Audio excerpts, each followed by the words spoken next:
Breaking news చూస్తున్నారు. భారత్ పాక్ సరిహద్దుల దగ్గర యుద్ధ వాతావరణం కనిపిస్తుంది. అయితే ఎల్ఓసి దగ్గర కొన్ని కవ్వింపు చర్యలకు పాల్పడింది పాకిస్తాన్. రైఫిళ్లతో స్మాల్ గన్స్ తో కూడా ఫైరింగ్ స్టార్ట్ చేసింది. అయితే పాకిస్తాన్ చేసిన ఈ కవ్వింపు చర్యలకు ఇండియన్ ఆర్మీ కూడా ధీటుగా స్పందించింది. ఇదే నేపథ్యంలో పాక్ పోస్టుల వైపు నుంచి రైఫిళ్లతో కాల్పు జరిగినట్లు కూడా భారత సైన్యం చెప్తుంది. స్మాల్ ఆర్మ్ ఫైరింగ్ జరిగిందని భారత ఆర్మీ తెలిపింది. రైఫిళ్లు పిస్తలతో జరిగే కాల్పులను స్మాల్ ఆర్మ్స్ ఫైరింగ్ అంటారు. అయితే పాక్ దాడులను సమర్థంగా తిప్పికొట్టారు భారత జవాన్లు. ఎలాంటి దాడులకు దిగినా తగిన బుద్ధి చెప్పేందుకు ఇప్పుడే ఎప్పటి నుంచి నిరంతర లేఖ దగ్గర భారత బలగాలు రెడీగా ఉన్నట్లు ఆర్మీ చెబుతుంది. ఎలాంటి కవ్వింపు చర్యలకు పాల్పడినా, ఎలాంటి అటాక్స్ చేసినా కూడా వెంటనే రిటాలియేట్ చేసేలాగా ఇండియన్ ఆర్మీ ఎప్పటికప్పుడు సిద్ధంగా ఉంటుందని కూడా ఇండియన్ ఆర్మీ తెలుపుతుంది. అదేవిధంగా మరోవైపు ఉగ్రవాదుల కోసం భద్రతా బలగాలు జల్లెడ పడుతున్నాయి. అడవులు, గుట్టలు, జనవాసాలు, సరిహద్దు ప్రాంతాల్లో కూడా ఇలా ఇంచు బై ఇంచ్ ఎక్కడా కూడా వదలకుండా ఉగ్రవాదులను పట్టుకునేందుకు భారత ఆర్మీ జల్లెడబడుతుంది. అదేవిధంగా పహల్గాంలో దాక్కున్న ఎవరైతే టెర్రరిస్టులు ఉన్నారో ఉగ్రవాదుల మూలాలను సేకరించే పనిలో కూడా ఇండియన్ ఆర్మీ చాలా డీప్ గా ఇన్వెస్టిగేషన్ చేస్తుంది. అదేవిధంగా భద్రతా బలగాలు ఎవరైతే 3 ఉగ్రవాదులు గతంలోనూ దాడిలో పాల్గొన్నట్లు గుర్తించారు. కాశ్మీర్లో ఎవరైతే అక్కడ లోకల్స్ ఉన్నారో వాళ్ళని టార్గెట్ చేసుకుని కూడా కొన్ని దాడులు జరిగాయి. గతేడాది కాల్పులు జరిపారు.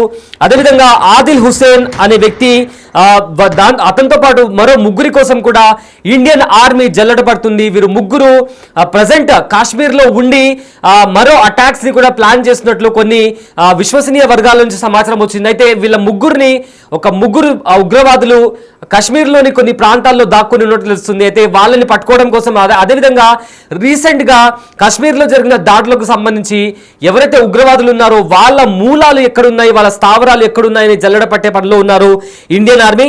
అయితే ఒకసారి గతంలో చూసుకుంటే 2024 అక్టోబర్లో గగన్గిరి ప్రాంతంలో 6 కూలీలను చంపారు ఈ టెర్రరిస్టులు.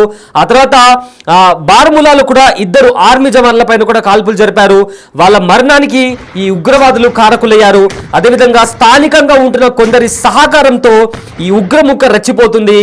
ఆదిల్ హుసేన్, అదేవిధంగా అలీభాయ్, హసీం మూసా ఈ 3కి పాక్ నుంచే డైరెక్ట్ గా సహాయం అందుతోంది అని తెలుస్తుంది. అయితే ఈ ముగ్గురులో అలీభాయ్, మూసాలు పాక్ జాతీయులే, అంటే పాకిస్తాన్ సిటిజన్స్. వీళ్ళు అక్రమంగా ఇల్లీగల్ గా ఇండియాలోకి చొరబడి ఇక్కడ విధ్వంసం సృష్టిస్తున్నారు అని జమ్మూ కాశ్మీర్ పోలీసులు కూడా చెప్తున్నారు. అదేవిధంగా ప్రజెంట్ ఎల్ఓసి దగ్గర పాకిస్తాన్ కవ్వింపు చర్యలకు పాల్పడింది. ఈ నేపథ్యంలో ఎలాంటి దాడిని కూడా ఏ రకంగా ఒకవేళ ఎయిర్ స్ట్రైక్ చేస్తారా, లేదా త్రూ వాటర్ అటాక్ చేస్తారా, లేదా త్రూ ల్యాండ్ అటాక్ చేసినా కూడా సిద్ధంగా ఉన్నాము. ధీటుగా పాకిస్తాన్ ఆర్మీకి సమాధానం చెప్పేందుకు రెడీగా ఉన్నామని చెప్పి కూడా ఇండియన్ ఆర్మీ ఇప్పటికే చాలా క్రిస్టల్ క్లియర్ గా తన పవర్ ని చాటుకుంటూ ఇప్పటికే ఇండియన్ గవర్నమెంట్ కూడా రెడీగా ఉంది. అయితే రీసెంట్ గా జరిగిన అటాక్స్ సంబంధించి యుద్ధ విమానాలను కూడా సిద్ధంగా ఉంచింది భారత్. ఎప్పుడు ఏం జరుగుతుందో అనే ఒక యుద్ధ వాతావరణం కనిపిస్తుంది. అయితే ఎలాంటి పరిస్థితులైనా ఎదుర్కొనేందుకు సిద్ధంగా ఉన్నామని కూడా డిఫెన్స్ మినిస్ట్రీ అలానే రక్షణ శాఖ కూడా చెప్తుంది. అధికారికంగా కొంతమంది ఎవరైతే ఐఏఎస్ ఆఫీసర్స్ ఉన్నారో, డిప్లొమాట్స్ ఉన్నారో వీళ్ళందరినీ అలర్ట్ చేసి ఎప్పటికప్పుడు పాకిస్తాన్ చేసే కవ్వింపు చర్యలను తిప్పుకొట్టేలా భారత్ సిద్ధంగా ఉంది. అదేవిధంగా ఇంటెలిజెన్స్ పరంగా కూడా ఒకవేళ సైబర్ టెర్రరిజం సంబంధించి అటాక్ చేసినా కూడా దాన్ని కూడా తిప్పికొట్టేలాగా కూడా భారత్ రెడీ అయింది. అదేవిధంగా ఏ క్షణమైన యుద్ధం జరిగేలా కనిపిస్తున్న ప్రస్తుత పరిస్థితుల్లో ఇప్పటికే భారత వైమానిక దళం కూడా సిద్ధంగా ఉంది. యుద్ధ స్థావరాల వైపు ఇప్పటికే ఆ వెహికల్స్ ని కూడా ఏవైతే యుద్ధ విమానాలు ఉన్నాయో యుద్ధ స్థావరాల దగ్గర ఇప్పటికే పంపించినట్లు కూడా అధికారులు చెప్తున్నారు. సర్జికల్ స్ట్రైక్ తరహాలో దాడులు జరిగే అవకాశం కనిపిస్తుంది. ఎలాంటి దాడులు జరిగినా కూడా సిద్ధంగా ఉన్నాం. రఫేల్తో పాటు ఇతర యుద్ధ విమానాలతో సిద్ధంగా ఉన్నాం. పాక్ కవ్వింపు చర్యలను తిప్పికొట్టే ప్రయత్నంగా ఒకవేళ పాక్ యుద్ధానికి దిగితే పాకిస్తాన్ నామనూమాలు లేకుండా చేస్తామని చెప్పి కూడా ఇప్పటికే చాలా స్ట్రాంగ్ గా ఇండియన్ ఆర్మీ, ఇండియన్ గవర్నమెంట్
అయితే ఇక్కడ ఇంకో ఇంపార్టెంట్ థింగ్ ఏంటి అంటే పహల్గామా ఉగ్రవాద దాడికి జవాన్లు ప్రతీకారం తీర్చుకున్నారు.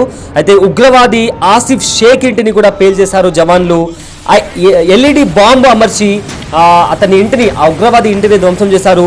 పహల్గామా ఉగ్రదాడిలో ఆసిఫ్ షేక్ది కీలక పాత్ర ఉన్నట్టు తెలుస్తుంది. అయితే పాక్ టెర్రరిస్టులతో చేతులు కలిపి నరమేధం సృష్టించాడు. ఆసిఫ్ షేక్ కోసం ఇప్పటికే కుంబింగ్ కూడా కొనసాగుతుంది. అయితే పాకిస్తాన్ ఎల్ఓసి దగ్గర కవ్వింపు చర్యలకు పాల్పడింది. రైఫిళ్లతో, స్మాల్ రేంజ్ పిస్తళ్లతో కూడా ఫైరింగ్ స్టార్ట్ చేసింది. స్మాల్ ఆర్మ్ ఫైరింగ్ అని కూడా దీన్ని అంటారు. సో ఇలాంటి ఫైరింగ్ జరిగినప్పుడు దీనికి ధీటుగా కూడా ఇండియన్ ఆర్మీ ఇప్పటికే సమాధానం ఇచ్చినట్టు తెలుస్తుంది. అయితే మొత్తం మీద ప్రజెంట్ ఎల్ఓసి దగ్గర ఒక యుద్ధ వాతావరణం కనిపిస్తుంది. భారతదేశం అలానే మన ఇండియన్ ఆర్మీ పాకిస్తాన్ పై సైనిక చర్య జరపొచ్చనే ఊహాగానాలు ఊపందుకున్నాయి. అదేవిధంగా మీడియా కథనాల ప్రకారం ప్రజెంట్ భారతదేశం ఏదైనా చర్య పూనుకుంటే తాము దానికి సిద్ధంగా ఉన్నామంటూ ఇప్పటికే పాకిస్తాన్ కూడా తెలుస్తుంది. అటువంటి పరిస్థితుల్లో యుద్ధం లేదా దాడి జరిగినప్పుడు ఏ దేశం ఎక్కువ శక్తివంతమైందో తెలుసుకోవడం చాలా ముఖ్యం. అయితే ఈ విషయంలో గ్లోబల్ ఫైర్ పవర్ 2025 నివేదిక ప్రకారం 145 దేశాల సైనిక శక్తి జాబితాలో భారతదేశం 4వ స్థానంలో ఉండగా పాకిస్తాన్ 12వ స్థానంలో ఉంది. సో ఇక్కడ చాలా క్రిస్టల్ క్లియర్గా మనం అర్థం చేసుకోవచ్చు ఎవరు ఎంత పవర్ఫుల్ అనేది. సో మరొకసారి ఆ విషయాన్ని గుర్తు చేస్తాను. ఒకవేళ ఏదైనా దాడి జరిగినా, యుద్ధం జరిగినా గ్లోబల్ ఫైర్ పవర్ 2025 నివేదిక ప్రకారం 145 దేశాల సైనిక శక్తి జాబితాలో భారతదేశం 4వ స్థానంలో ఉంది. అదేవిధంగా పాకిస్తాన్ చూస్తే 12వ స్థానంలో ఉంది. అంటే దగ్గర కూడా ఇండియన్ ఆర్మీకి ఉన్న పవర్తో అట్లీస్ట్ పోల్చుకోలేనంత దూరంగా 12వ స్థానంలో పాకిస్తాన్ ఆర్మీ ఉంది. అదేవిధంగా రీసెంట్గా జమ్మూ కాశ్మీర్లోని పహల్గామ్లో జరిగిన ఉగ్రదాడి తర్వాత భారతదేశం పాకిస్తాన్ మధ్య ఏదైతే సంబంధాలు ఉన్నాయో అవి మరింత దిగజారాయి. ఎందుకంటే ఉగ్రదాడి జరిగిన వెంటనే భారతదేశం అనేక సంచలనమైన నిర్ణయాలు తీసుకుంది. వాటిలో ముఖ్యమైనది 1960 నాటి సింధు జల ఒప్పందాన్ని కూడా ఇండియా రద్దు చేసుకుంది. దీంతో పాటు భారతదేశంలోని పాకిస్తాన్ హైకమిషన్లో ఉన్న అధికారులు 48 గంటల లోపు తమ దేశానికి తిరిగి వెళ్ళిపోవాలని కూడా గైడ్ లైన్స్ ఇష్యూ చేసింది. అదేవిధంగా వీటన్నిటి మధ్య భారతదేశం పాకిస్తాన్ పై సైనిక చర్య జరపొచ్చనే ఊహాగానాలు కూడా ఊపందుకున్నాయి. కొన్ని మీడియా కథనాల ప్రకారం ఒకవేళ భారతదేశం ఏదైనా చర్య పూనుకుంటే తాము దానికి కూడా సిద్ధంగా ఉన్నామంటూ కూడా పాకిస్తాన్ చెప్తుంది. ఒకవేళ అలాంటి పరిస్థితి నెలకొంటే లేదా యుద్ధం జరిగినా, ఏదైనా దాడి జరిగినా కూడా ఏ దేశం ఎక్కువ శక్తివంతమైందో తెలుసుకోవడం చాలా ముఖ్యం. ఈ విషయంలో ఒకసారి ఇందాక నేను చెప్పినట్లు గ్లోబల్ ఫైర్ పవర్ 2025 నివేదిక ప్రకారం 145 దేశాల సైనిక జాబితాలో భారతదేశం 4వ స్థానంలో ఉండగా పాకిస్తాన్ 12వ స్థానంలో ఉంది. అయితే భారత సైన్యంలో 14.44 లక్షల మంది క్రియాశీల సైనికులు ఉన్నారు. మరోవైపు 11.55 లక్షల మంది రిజర్వ్ దళాలు, 25.27 లక్షల మంది పారామిలిటరీ దళాలు ఉన్నాయి. సైన్యం ముందడుగులో సామగ్రిలో ఆధునిక స్వదేశీ సాంకేతిక పరిజ్ఞానం, అద్భుతమైన ఎక్విప్మెంట్ కానీ మిషనరీస్ కానీ ఇండియాలో ఉంది. అదేవిధంగా భారతదేశంలో 4200 ట్యాంకులు ఉన్నాయి. ఇందులో అర్జున్ ట్యాంక్, T90 భీష్మ వంటి ప్రమాదకరమైన ట్యాంకులు ఇండియాలో ఉన్నాయి. ఒకవేళ ఇలాంటి ట్యాంక్స్తో పాకిస్తాన్ పై మనం యుద్ధం చేస్తే పాకిస్తాన్ ఆల్మోస్ట్ కంప్లీట్గా డిస్ట్రాయ్ అయిపోతుందనే లాగా పవర్ఫుల్ మెషనరీస్ మన దగ్గర ఉన్నాయి, పవర్ఫుల్ వెపన్స్ మన దగ్గర ఉన్నాయి. అయితే పాకిస్తాన్ పై ఒకవేళ యుద్ధం జరిగినా, దాడి జరిగినా మన దగ్గర ఉన్న ఎక్విప్మెంట్ కావచ్చు, మన దగ్గర ఉన్న సోల్జర్ పవర్ కావచ్చు, మన దగ్గర ఉన్న టెక్నికల్ థింగ్స్ కావచ్చు, వీటన్నిటిని బేస్ మీద పాకిస్తాన్ పై ఒకవేళ భారత్ యుద్ధం చేస్తే అజేయంగా మార్చే శక్తి ఇండియన్ ఆర్మీ దగ్గర ఉంది, భారత్ దగ్గర ఉంది. అర్జున్ ట్యాంక్ను భారత్లో స్వదేశీ అంటే ఇండియాలో డెవలప్ చేశారు. అయితే T-90 భీష్మ రష్యాకు చెందింది. దీని తర్వాత ఇండియాలో దాన్ని అప్గ్రేడ్ చేశారు. భారత సైన్యం దగ్గర పినాక రాకెట్ వ్యవస్థ ఉంది. అదేవిధంగా ఎన్నో మిసైల్స్ కూడా ఉన్నాయి. ఈ మిసైల్స్ ఒకవేళ టార్గెట్ చేస్తే టార్గెట్ని తప్పకుండా ఖచ్చితంగా వెళ్ళి ఆ టార్గెట్ని ఢీ కొట్టేలాగా ఇండియన్ ఆర్మీ దగ్గర వెపన్స్ అండ్ దాంతోపాటు మిసైల్స్ కూడా ఉన్నాయి. అయితే ఈ ఆయుధాలు ఏవైతే ఉన్నాయో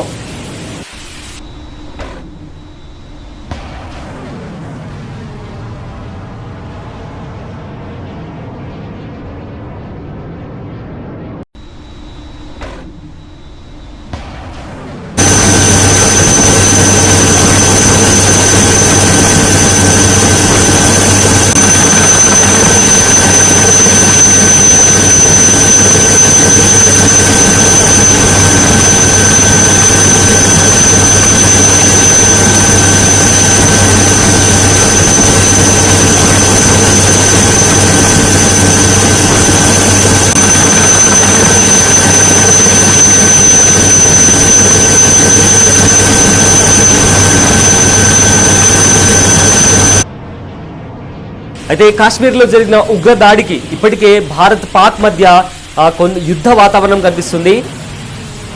బార్డర్ దగ్గర ఇప్పటికే పాకిస్తాన్ కవ్వింపు చర్యలకు పాల్పడింది. కొన్ని రైఫిల్స్తో అదేవిధంగా స్మాల్ రేంజ్ పిస్తల్స్తో కూడా ఫైరింగ్ జరిపింది. దీనికి ధీటుగా ఇండియన్ ఆర్మీ కూడా ధీటుగా సమాధానం ఇచ్చింది. అయితే ఇందాక మనం ఎవరి బలాలు ఏంటి అనే దాని గురించి మాట్లాడుకుంటున్నాము. సో ఈ పరంగా చూసుకుంటే ఇండియన్ ఆర్మీ దగ్గర ఉన్న వెపన్స్ కావచ్చు, మిసైల్స్ కావచ్చు, ట్యాంక్స్ కావచ్చు, లేదా వైమానిక దళాల్లో ఉన్న క్రాఫ్ట్లు కావచ్చు, ఇవన్నీ ఏవైతే ఉన్నాయో ఒకవేళ యుద్ధం జరిగితే పాకిస్తాన్ అడ్రస్ లేకుండా పోతుందని చెప్పుకోవచ్చు. అలాంటి అప్గ్రేడెడ్ వెపన్స్తో ఇండియన్ ఆర్మీ ఫుల్లీ ఎక్విప్గా ఫుల్లీ పవర్డ్గా ఉంది. అయితే ఒకసారి పాకిస్తాన్ సైన్యం గురించి మాట్లాడుకోవాలంటే పాకిస్తాన్ దగ్గర 6.54 మంది క్రియాశీల సైనికులు ఉన్నారు. దాదాపు 3,742 ట్యాంకులు ఉన్నాయి. 50,523 సాయుధ వాహనాలు ఉన్నాయి. 759 ఫిరంగి యూనిట్లు ఉన్నాయి. అదేవిధంగా 692 రాకెట్ లాంచర్స్ ఉన్నాయి. పాకిస్తాన్ దగ్గర 2,627 ట్యాంకులు ఉన్నాయి. అయితే ఇవి భారతదేశం దగ్గర ఉన్న వాటితో పోలిస్తే సగం మాత్రమే. అంటే మనకు దగ్గరలో కూడా లేరు. ఇందాక నేను ఒక నివేదిక ప్రకారం చెప్పినట్లు 145 దేశాలు ఉంటే ఇండియా ఆర్మీకి సంబంధించి, డిఫెన్స్కి సంబంధించి 4వ స్థానంలో ఉంటే పాకిస్తాన్ ఎక్కడో 12వ స్థానంలో ఉంది. సో వాళ్ళ దగ్గర ఉన్న యుద్ధ పరికరాలకు సంబంధించి ఇండియాతో కంపేర్ చేసుకుంటే ఇండియన్ ఆర్మీ దగ్గర, ఇండియన్ డిఫెన్స్ ఫోర్సెస్ దగ్గర ఉన్న వెపన్స్తో పోల్చుకుంటే పాకిస్తాన్ దగ్గర సగం కూడా లేవు. ఇది గణాంకాలు చెప్తున్నాయి. ఇందాక చెప్పుకున్న గ్లోబల్ ఫైర్ నివేదిక అని చెప్పాను, ఆ గణాంకాలు చెప్తున్నాయి. అయితే ఎయిర్ అటాక్ కూడా ఒకవేళ నావీ నుంచి లేదా గగనతలంలో కూడా ఇండియన్ ఆర్మీదే పై చేయింది. భారత వైమానిక దళం మొత్తం మీద భారత వైమానిక దళంలో 2,229 విమానాలు ఉన్నాయి. అయితే వీటిలో 600 యుద్ధ విమానాలు ఉన్నాయి. ఒకసారి మనము బిగ్ టీవీ స్క్రీన్ పైన కూడా చూస్తున్నాము. భారత వైమానిక దళం నేవీతో కలిసి చేస్తున్న ఒక డ్రిల్ అది. సో భారత వైమానిక దళం గురించి మాట్లాడుకుంటే భారత వైమానిక దళం కూడా అందులో కూడా భారతదే పై చేయి. సో మొత్తం మీద 2,029 విమానాలు భారత వైమానిక దళంలో ఉన్నాయి. అయితే వీటిలో మొత్తం మీద 600 యుద్ధ విమానాలు ఉన్నాయి. వాటిలో 831 సహాయక విమానాలు, అదేవిధంగా 899 హెలికాప్టర్లు, 50కి పైగా యుఏవీలు ఉన్నాయి. దీంతోపాటు భారతదేశం అత్యంత ఆధునిక యుద్ధ విమానాలు కలిగి ఉంది. ఇందులో రఫేల్ ఫైటర్ జెట్ ఉంది. అదేవిధంగా దీంతోపాటు మిరాజ్ 2000, MiG-29 ఫైటర్ జెట్ ఉన్నాయి. అలాగే భారత వైమానిక దళం బ్రహ్మాస్, అస్త్ర, రుద్రం, ఆకాశ్ వంటి క్షిపణి వ్యవస్థలను కలిగి ఉంది. ఒకసారి పాకిస్తాన్ చూస్తే పాకిస్తాన్ దగ్గర 1399 విమానాలు ఉన్నాయి. వాటిలో 328 ఫైటర్ జెట్లు ఉన్నాయి. 64 రవాణా విమానాలు, 565 శిక్షణ విమానాలు, 373 హెలికాప్టర్లు ఉన్నాయి. దీనికి ఒకవేళ దాడి జరిగితే ఏ విధంగా కూడా తిప్పికొట్టలేని పరిస్థితి పాకిస్తాన్ దగ్గర ఉంది ప్రజెంట్. అలాంటి సిచ్యువేషన్లో ఇండియా వైపు కాల్పులు జరగడం అనేది నిజంగా హాస్యాస్పదం అని చెప్పాలి.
సో ఇందాక మనం మాట్లాడుకుంటున్నట్లు ఆర్మీకి సంబంధించి ఒక డిఫరెన్సెస్ చూసుకుంటే ఇండియన్ ఆర్మీ దగ్గర ఉన్న వెపన్స్కి సంబంధించి కావచ్చు, లేదా వైమానిక దళానికి సంబంధించి కావచ్చు, పాక్ దగ్గర సగం కూడా లేవు. అలాంటిది ఇండియా వైపే యుద్ధానికి దిగడానికి కవింపు చర్యలు చేపడుతుంది పాకిస్తాన్. అంటే ఒకవేళ యుద్ధం జరిగితే ఇందాక నేను చెప్పుకున్నట్లు మన దగ్గర ఉన్న వెపన్స్కి కానీ, లేదా సైనికులకు సంబంధించి, లేదా టెక్నికల్ ఎక్విప్మెంట్కి కావచ్చు, లేదా అప్గ్రేడెడ్ వెపన్స్ కావచ్చు, వైమానిక దళానికి సంబంధించిన జెట్ ప్లేన్స్ కావచ్చు, చాపర్స్ కావచ్చు, ఏది మాట్లాడినా, ఏ అంశం లేవనెత్తినా అసలు దగ్గరగా కూడా ఇండియన్ ఆర్మీని టచ్ చేసే స్థాయిలో కానీ అంత పవర్ కానీ పాకిస్తాన్ దగ్గర లేదు.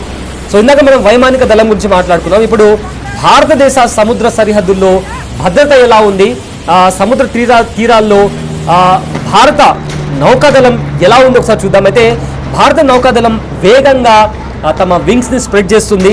ఆ అత్యాధునిక సాంకేతిక పరిజ్ఞానాన్ని మెల్లమెల్లగా పుంజుకుంటూ అప్గ్రేడ్ చేసుకుంటూ వెళ్తుంది. అయితే భారతదేశం దగ్గర 150 యుద్ధ నౌకలు ఉన్నాయి. ఇందులో ఐఎస్ఎస్ విక్రాంత్, ఐఎస్ఎస్ విక్రమాదిత్య వంటి విమాన వాహన నౌకలు ఉన్నాయి. ధనుష్ K-15 వంటి క్షిపణులు ఉపయోగించగలిగే అణు జలంతర్గాములు కూడా ఉన్నాయి. అదేవిధంగా భారత నావికాదళంలో మొత్తం 142,252 మంది క్రియాశీల సైనికులు ఉన్నారు. ఒకవేళ నెక్స్ట్ పాకిస్తాన్ సైడ్ చూసుకుంటే పాకిస్తాన్ నావికాదళంలో 114 నౌకలు ఉంటే 8 జలంతర్గాములు ఉన్నాయి. అందులో 9 ఫ్రిగేట్ యుద్ధ నౌకలు ఉన్నాయి. ఇటీవలి సంవత్సరంలో పాకిస్తాన్ మెల్లమెల్లగా తన శక్తిని పెంచుకున్నప్పటికీ భారత నావికాదళంతో పోల్చుకుంటే ఏ రకంగా కూడా ఒకవేళ దాడి జరిగితే పాకిస్తాన్ ఇండియన్ ఆర్మీని తిప్పికొట్టేంత పవర్ పాకిస్తాన్ దగ్గర లేదు అని పాకిస్తాన్కి కూడా తెలుసు. ఎందుకంటే రీసెంట్ డేస్లో సముద్ర సరిహద్దుల్లో ఏ విధంగా భారతదేశం తన శక్తిని పుంజుకుంటుందో మనకు అందరికీ తెలుసు. బట్ పాకిస్తాన్ తన చైనా లాంటి డ్రాగన్ కంట్రీస్తో కలిసి ఉన్నప్పటికీ కూడా ఇండియాని ఎదుర్కోగలే సామర్థ్యం కానీ శక్తి కానీ పాకిస్తాన్ దగ్గర లేదు అని పాకిస్తాన్ కూడా తెలుసు. అయితే సైనిక సామర్థ్యం గురించి, లేదా సాంకేతిక ఆధిపత్యం కావచ్చు, లేదా వ్యూహాత్మకంగా రిటాలియేట్ చేసేదానికి విషయానికి వస్తే భారతదేశం పాకిస్తాన్ కంటే చాలా రెట్లు ముందుంది. చాలా రెట్లు ముందుంది. అయితే భారతదేశ సైనిక మౌలిక సదుపాయాలు చాలా పెద్దవి మాత్రమే కాదు, నిరంతరం సెల్ఫ్ డిఫెన్స్కి సంబంధించి ఎప్పటికప్పుడు హైటెక్ అప్గ్రేడ్ చేసుకుంటూ వెపన్స్కి సంబంధించి, వాళ్ళ టెక్నిక్స్కి సంబంధించి, టెక్నాలజీకి సంబంధించి ఎప్పటికప్పుడు పాకిస్తాన్ కంటే 100 రెట్లు స్పీడ్తో ఇండియన్ ఆర్మీ ముందుకెళ్తుంది. ఇదే విధంగా భారతదేశ పారామిలిటరీ దళాలు కావచ్చు, ఉపగ్రహ నెట్వర్క్లు, డ్రోన్ టెక్నాలజీ, బహుళ డొమైన్ యుద్ధ వ్యూహం, దీనిని ప్రపంచ సైనిక పటంలో ముందంజలో ఇండియా ఉంది. సో ఇండియన్ వరల్డ్ కంట్రీస్తో పోల్చుకుంటే ఇండియా కూడా ఏమాత్రం తక్కువ కాదు. సో పాకిస్తాన్ ఎక్కడో దూరంలో ఉంది. బట్ ఇండియా ఇందాక చెప్పుకున్నట్లు ఆ డ్రోన్ టెక్నాలజీ కావచ్చు, లేదా బహుళ డొమైన్ యుద్ధ వ్యూహం కావచ్చు, లేదా ఉపగ్రహ నెట్వర్క్లు, భారతదేశ పారామిలిటరీ ఫోర్సెస్ ఏవైతే ఉన్నాయో ఇవి వరల్డ్లోనే వన్ ఆఫ్ ది బెస్ట్ ఆర్మీగా ఇండియా ఉంది. ఈ ప్రపంచంలోనే 4వ స్థానంలో ఉంటే పాకిస్తాన్ ఎక్కడో 12వ స్థానంలో ఉంది. అదేవిధంగా చూసుకుంటే పాకిస్తాన్కి దానికి ఉన్న పరిమిత వనరులు కావచ్చు లేదా సహాయ ఆధారిత సైనిక విధానం కారణంగా నెమ్మదిగా వెనకబడుతుంది. దానికి వచ్చే సహకారం కావచ్చు లేదా ప్రపంచంలో ఇది ఒక ఉగ్రవాద దేశంగా ఇప్పటికే చాలా కంట్రీస్ దీన్ని ఒక టెర్రరిస్ట్ నేషన్గా భావిస్తున్న నేపథ్యంలో పాకిస్తాన్ డెవలప్ అవ్వాలన్నా అవ్వలేదు. ఎందుకంటే వాళ్ళు వాళ్ళ దేశానికంటే ఎక్కువగా ఇతర దేశాలపైన ఎప్పుడు దాడి చేయాలి, ఇతర దేశాలను వెనుక నుంచి అంటే ఒక ఏమంటారు పిరికి పందలాగా ఎలా దాడి చేయాలి అనే ఆలోచన తప్ప వాళ్ళ దేశాన్ని వాళ్ళు అభివృద్ధి చేసుకోవాలి, దేశ ప్రజలను కాపాడుకోవాలి, దేశాన్ని ఉగ్రవాదం నుంచి బయటికి తీసుకురావాలి అనే విధంగా ఎప్పుడు కూడా పాకిస్తాన్ ఆలోచించలేదు. ఎప్పటికీ కూడా ఎటు చూసినా భారతదేశాన్ని ఎలా దెబ్బతీయాలి అనే కోణంలోనే ఆలోచిస్తుంటే ఇంకెలా ముందుకెళ్తుంది. ఇలాంటి నేపథ్యంలో ఒకవేళ యుద్ధం జరిగితే ఇన్ని రోజులు పీస్ని ఫాలో అవుతూ వచ్చింది భారతదేశం. ఎప్పుడు ఎలాంటి జరిగినా ఇన్నిసార్లు ఇన్ని యుద్ధాలు జరిగినా కూడా ఇండియానే పై చేయి. ఇన్ని యుద్ధాలు జరిగి ఇండియా గెలిచిన తర్వాత కూడా భారతదేశం అనుకుంటే ఎప్పుడో పాకిస్తాన్ని ఆక్యుపై చేసుకునేది. కానీ ఆ పీస్ని ఫాలో అవుతూ ఏదైతే దాయదులు అనే ఒక సెంటిమెంట్ని ఫాలో అవుతూ అండ్ పార్టిషన్ అయిన తర్వాత ఒక పీస్ యుద్ధానికి వ్యతిరేకంగా మేము ఉంటాము. ఎందుకంటే యుద్ధం జరిగితే ఎలాంటి పరిణామాలు చోటు చేసుకుంటాయో భారతదేశానికి తెలుసు. ఎంతోమంది చనిపోతారు, అమాయక ప్రజలు చనిపోతారు. ఇలాంటివన్నీ కన్సిడర్ చేస్తూ ఏ రోజు కూడా భారతదేశం ఎదురుదాడికి దిగకుండా డిఫెండ్ చేసుకుంటూ వచ్చింది. ఎలాంటి కవ్వింపు చర్యలు చేసినా అది ట్రేడ్ వార్, చైనాతో చేతులు కలిపి ట్రేడ్ వార్ లాంటి స్ట్రాటజీలో ఉన్న లేదా సైబర్ టెర్రరిజం విషయాన్ని కావచ్చు, ఎలాంటి కవ్వింపు చర్యలు చేపట్టినా ధీటుగా సమాధానం ఇచ్చిందే తప్ప ఒకవేళ ఒక్క స్టెప్ ముందుకేసి ఇండియా ఒక్క స్టెప్ ముందుకేసి లోపలికి వెళ్ళుంటే ఇప్పటికే పాకిస్తాన్ అనేది అసలు ఉంటుందా అనే క్వశ్చన్ మార్క్ కూడా వినిపిస్తుంది. ఆ విధంగా ఇండియన్ ఆర్మీ లేదా మొత్తం యాజ్ అ నేషన్ ఇండియా అంతా స్ట్రాంగ్గా ఉన్న నేపథ్యంలో ఇవాళ ఉగ్రవాద సంస్థలతో చేతులు కలిపి దాడి జరపడమే కాకుండా మళ్ళీ తిరిగి ఎల్ఓసి దగ్గర ఈ స్మాల్ రేంజ్ ఫైరింగ్ జరపడం అనేది నిజంగా ఇప్పుడు చూస్తుంటే ఇండియన్ ఆర్మీ కూడా ఈ విషయాన్ని చాలా సీరియస్గా తీసుకుంది. ఇండియన్ గవర్నమెంట్ కూడా చాలా సీరియస్గా తీసుకుంది. డిఫెన్స్కి సంబంధించి ఇంకొక చర్య అంటే ఇంకా వేరే ఛాన్స్ ఇక లేదు. కంప్లీట్గా ఒకవేళ ఎలాంటి తప్పిదం పాకిస్తాన్ నుంచి వచ్చినా కూడా పాకిస్తాన్ అనేది గ్లోబల్ మ్యాప్లో ఉండదు అనేది చాలా క్రిస్టల్ క్లియర్గా ఇప్పుడు ఇండియా ఇంకా పాకిస్తాన్ మధ్య పవర్కి సంబంధించి డామినేషన్కి సంబంధించి ఎవరు ఎంత శక్తివంతులు, ఎవరి దగ్గర ఎంత శక్తి సామర్థ్యాలు ఉన్నాయని చూస్తే చాలా క్లియర్గా అర్థమవుతుంది.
పహల్గామ్ ఉగ్రవాదుల దాడి తర్వాత ఇండియా పాకిస్తాన్ మధ్య పచ్చగడ్డి వేస్తే భగ్గుమనే పరిస్థితి నెలకొంది. అయితే కాశ్మీర్లో అమాయక ఎవరైతే టూరిస్టులు ఉన్నారో వాళ్లను మతం పేరిట అతి కిరాతకంగా హతమార్చారు పాకిస్తాన్ ఉగ్రవాదులు. అయితే ఇందులో పాకిస్తాన్ హస్తం ఉంది అని భారత్ బలంగా నమ్ముతుంది. ఎందుకంటే ఈ ఉగ్రదాడిలో పాల్గొన్నది పాకిస్తాన్ పౌరులే. దీంతో సింధు నది జల ఒప్పందం, పాక్ పౌరుల వీసాల రద్దు, వాఘా బార్డర్ మూసివేత వంటి కఠిన చర్యలు తీసుకుంది ఇండియా. ఇలా పాకిస్తాన్తో యుద్ధం చేయకుండానే భవిష్యత్తును అంధకారం చేసే కీలక నిర్ణయాలు తీసుకుంటుంది మోదీ సర్కార్.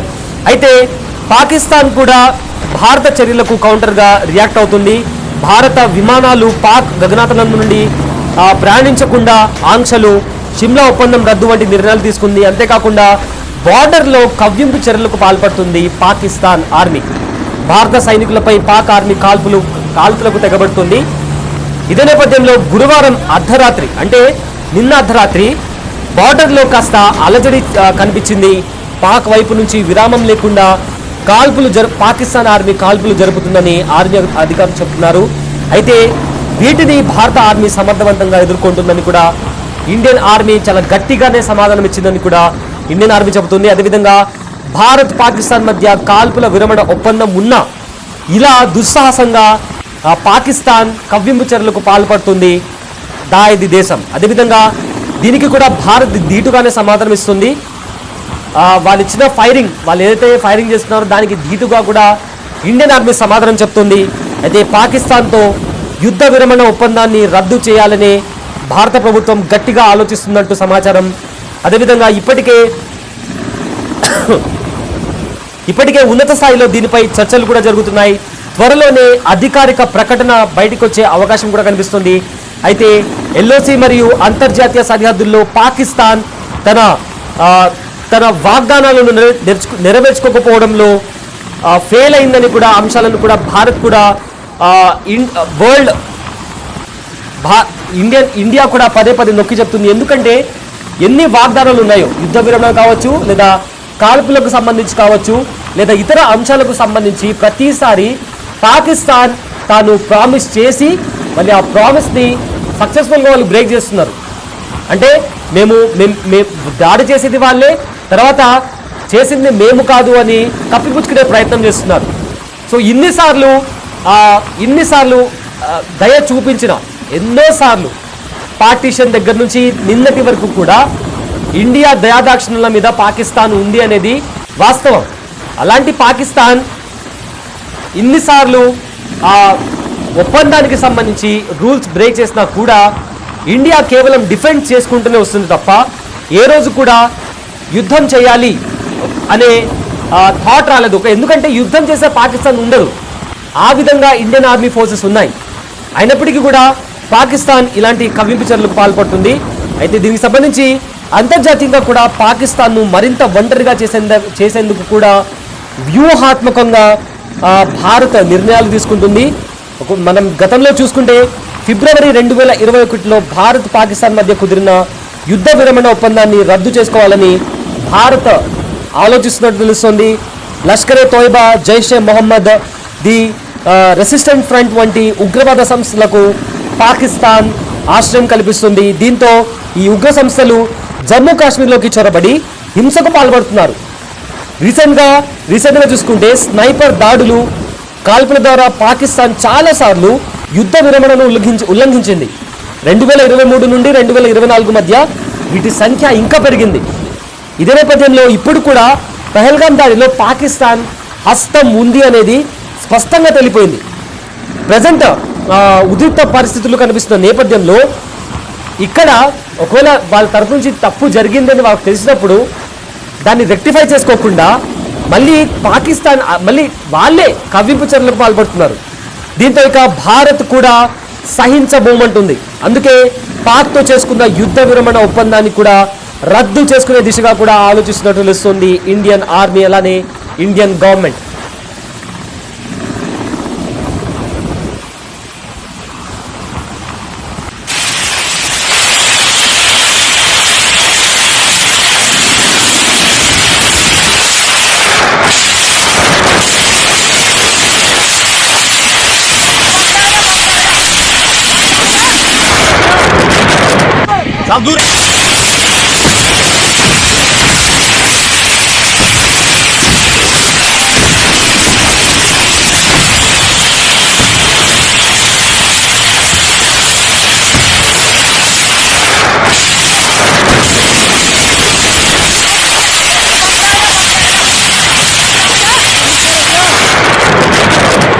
చాలా దూరం